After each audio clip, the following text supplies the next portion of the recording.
अनेक दिन तलर कथा। गोटे जंगल चढ़ई मानकर एक राज्य थिला।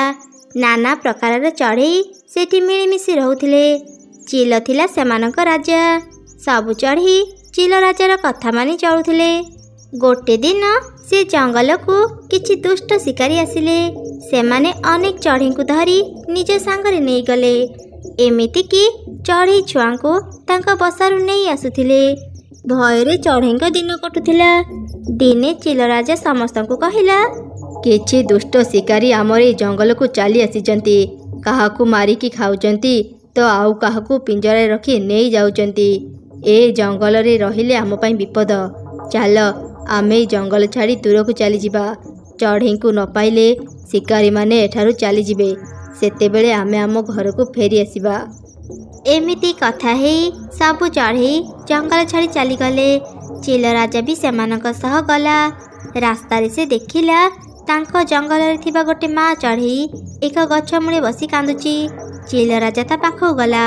चढ़ई कौन हैला? तू ए जाए जंगल छाड़ी जाइनु आउ तू कांदुचु कौन पाई? चिल राजा मो मो छुआ को पाउनी। से उड़ी सिखिनी। जानी पारुनी से कुआडे गला। अच्छा चढ़ई तू चिंता करनी। मु तो छुआ खोजिबारे तते साहाय्य करिबी। मु ए दिगरे खोजुची, तू जा से दिगरे खोजिबू। एमिति चिल आउ माँ चढ़ई छुआ चढ़ई को खोजिबा पई चलीगले। चिल राजा थिला बहुत दयालु।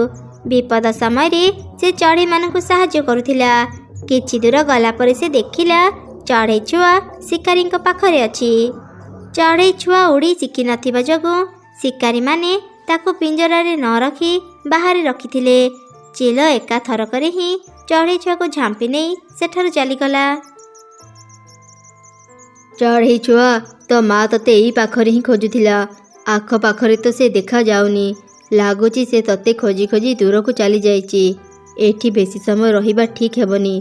शिकारी माने एठाकू केते बेले भी चली आसीबे। चाल आमे दूर को चली जिबा। पछरे तो माँ को खोजिबा। एमिति कही चिल चढ़ई छुआ को ता पिठी बसई अनेक दूर को चलीगला। किछि दूर गला परे से बहुत थकी गला। से तल को ओह्लै आसिला। चिल एते थकी जाइतिला जे से टिके भी हली पारु नथिला। पानी पानी मते भारी शोष लागुची। पानी। चिल राजा आपण को शोष लागुची? आपण एठी बसी थांतु। मु जाउची आपण को पई पानी खोजी नहीं आसीबी। एमिति कही चढ़ई छुआ पानी खोजिबा पई चलीगला। किछि दूर गला परे से देखिला जणे साधु बाबा एक गछ मूले बसी ध्यान करुचंती। तांका पाखरे गोटे कलश पानी थिला। आउ किछि फल भी थिला। चढ़ई छुआटी मनरे चिंता कला, काहार जिनिस तांको न जणी नेबाटा ठीक हेबनी। मु प्रथमे साधु बाबा को अनुमति निए। साधु बाबा आखि खोलंतु। किए तू? मो ध्यान काहेकि भांगिलु? 10 वर्षरु मु ध्यान करुचे।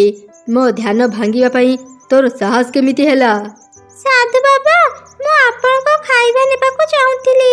सेथि पई आपण को उठे आपण को अनुमति नेबा पई भाबिली। एई केतोटा खाइबा नेबा पई तो मोर ध्यान भांगी देलु? मु तते अभिशाप देउची। तू गोटे राक्षस गाउ पालटी जिबु। जेते खाइले भी तो पेट पुरीबनी। तू जेते थर खाइबु सेतिकी बड़ हेई जिबु।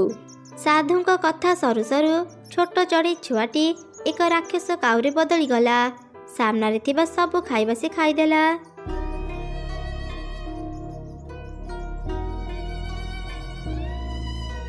सेपटे किछि समय विश्राम नेला परे चिलर होश आसिला। से देखिला चढ़ई छुआ सेठी नाही। से ताको खोजी खोजी साधु बाबा पाखरे पहुँचिला। साधु बाबा मु गोटे चढ़ई छुआ को खोजुची। आपण कोले रास्ता रे को चढ़ई छुआ को देखिचंती? ए काउ से चढ़ई छुआ खाइबा पाई से मोर ध्यान भांगी देला। मु ताको अभिशाप देई ताको गोटे राक्षस काउ करी देइची। साधु को पाखरु एमिति सुनी चिल खूब डरीगला।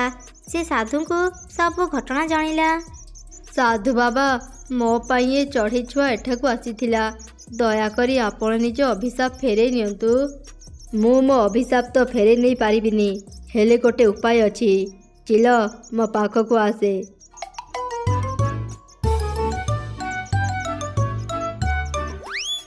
ଶୁଣ ଚିଲ, ଏ ଉପାୟ ତୁ ଆଉ କାହାକୁ ବି କହିବୁନି, ନହେଲେ ଚଢ଼େଇଛୁଆ କେବେ ବି ତା ପୂର୍ବ ରୂପ ଫେରି ପାଇବନି। ଚିଲ ସାଧୁଙ୍କୁ ଧନ୍ୟବାଦ ଜଣାଇ କାଉକୁ ନେଇ ସେଠାରୁ ଚାଲିଗଲା। କିଛି ଦୂର ଗଲା ପରେ କାଉକୁ ଶୋଷ ଲାଗିଲା। ଚିଲ ରାଜା, ମୋତେ ଭାରି ଶୋଷ ଲାଗୁଛି, ମୁଁ ପାଣି ପିଇବି। ଆଗରେ ତ ଗୋଟେ ନଦୀ ଅଛି, ଚାଲ ସେଠି ଯାଇ 2 ଜଣ ପାଣି ପିଇବା। ନଦୀ ପାଖକୁ ଚିଲ ଆଉ କାଉ ଗଲେ। ପାଖରେ ହିଁ ଗୋଟେ ଶିଆଳ ଲୁଚିଥିଲା।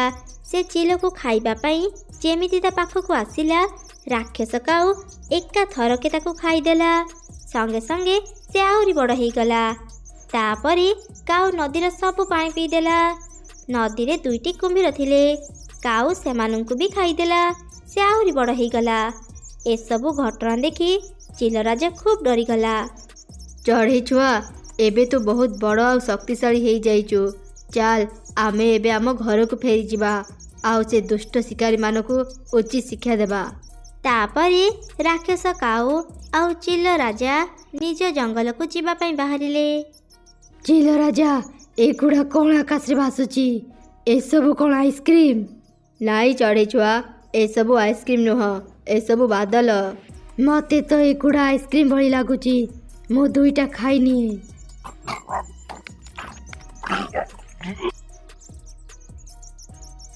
କାଉ ତା ସାମ୍ନାରେ ଯାହାକୁ ବି ପାଉଥିଲା ତାହା ଖାଇ ଦେଉଥିଲା।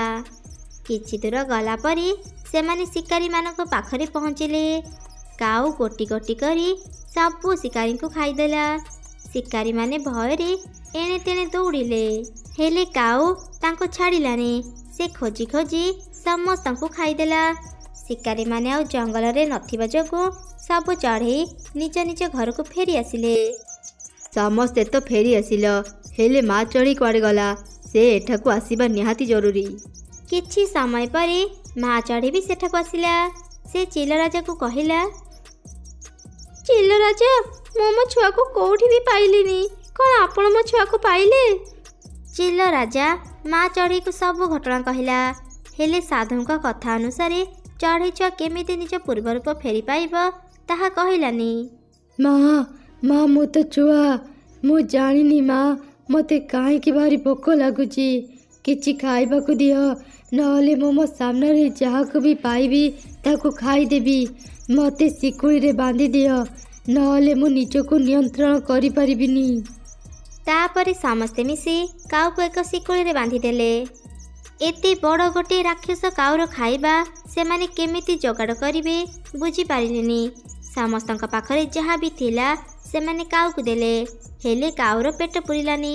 ସେ ଜୋର ଜୋରରେ ଚିତ୍କାର କଲା, ଚିଲ ରାଜା, ମୋ ମା ହିଁ ମୋ ଛୁଆର ଏତେ କଷ୍ଟ ଆଉ ଦେଖିପାରିବେନି। ସେ 2 ଦିନ ହେଲାଣି କିଛି ଖାଇନି। ମୁଁ ମୋ ଛୁଆ ପାଖକୁ ଯିବି, ସେ ମୋତେ ଖାଇ ତା ପେଟ ପୁରାଉ। ଏମିତି କହି ମା ଚଢ଼େଇ ରାକ୍ଷସ କାଉର ପାଖକୁ ଗଲା। ମୋ ଧନ, ତୋର କ'ଣ ଅବସ୍ଥା ହେଇଗଲା? ଜଙ୍ଗଲରେ ଆଉ ଖାଇବା ନାହିଁ। ଚଢ଼େଇମାନେ ତୋ ପାଇଁ କୋଉଠୁ ଖାଇବା ଆଣିବେ? ତୁ ଆଜି ମୋତେ ଖାଇଦେ। ମୋତେ ଖାଇବା ପୂର୍ବରୁ ମୁଁ ଶେଷ ଥର ପାଇଁ ତତେ ଥରେ ଧରିବାକୁ ଚାହୁଁଛି। ମୋ ପାଖକୁ ଆ ଧନ। ମାର ଏପରି କଥା ଶୁଣି କାଉ ଶାନ୍ତ ହେଲା। ସେ ତା ମୁଣ୍ଡ ତଳକୁ ନେଇ ଆସିଲା। ମା ଚଢ଼େଇ କାଉ ମୁଣ୍ଡରେ ହାତ ବୁଲେଇ ତାକୁ ଅନେକ ଆଦର କଲା। ହଠାତ୍ ଏକ ଚମତ୍କାର ଘଟଣା ଘଟିଲା। ରାକ୍ଷସ କାଉ ସଙ୍ଗେ ସଙ୍ଗେ ସେଇ ଛୋଟ ଚଢ଼େଇ ଛୁଆ ହେଇଗଲା। ସାଧୁ କହିଥିଲେ, ଯିଏ ବି ସ୍ନେହରେ ରାକ୍ଷସ କାଉ ମୁଣ୍ଡରେ ହାତ ବୁଲେଇ ତାକୁ ଆଦର କରିବ, ରାକ୍ଷସ କାଉ ନିଜ ପୂର୍ବ ରୂପ ଫେରି ପାଇବ। ଏବେ ତା ସତ ହେଇଗଲା। ଚିଲ ରାଜା, ଆପଣ ଯଦି ଏକଥା ଆଗରୁ ଜାଣିଥିଲେ ମୋତେ କହିଲେନି କ'ଣ ପାଇଁ? ଏକଥା ଯଦି ମୁଁ ଆଗରୁ କହିଦେଇଥାନ୍ତି ତାହା ଆଉ କାମ କରିନଥାନ୍ତା। ମୁଁ ଜାଣିଥିଲି ମାଆର ସ୍ନେହ ମମତା ପାଇଲେ ଚଢ଼େଇ ଛୁଆର ଅଭିଶାପ ଦୂର ହେଇଯିବ। ସେଥିପାଇଁ ତ ଚଢ଼େଇ ମୁଁ ତତେ ଖୋଜୁଥିଲି। ତାପରେ ସବୁକିଛି ପୂର୍ବ ଭଳି ଠିକ୍ ହେଇଗଲା। ଚଢ଼େଇ ଛୁଆ ତା ମା ପାଖକୁ ଚାଲିଗଲା। ସବୁ ଚଢ଼େଇ ଖୁସିରେ ସେ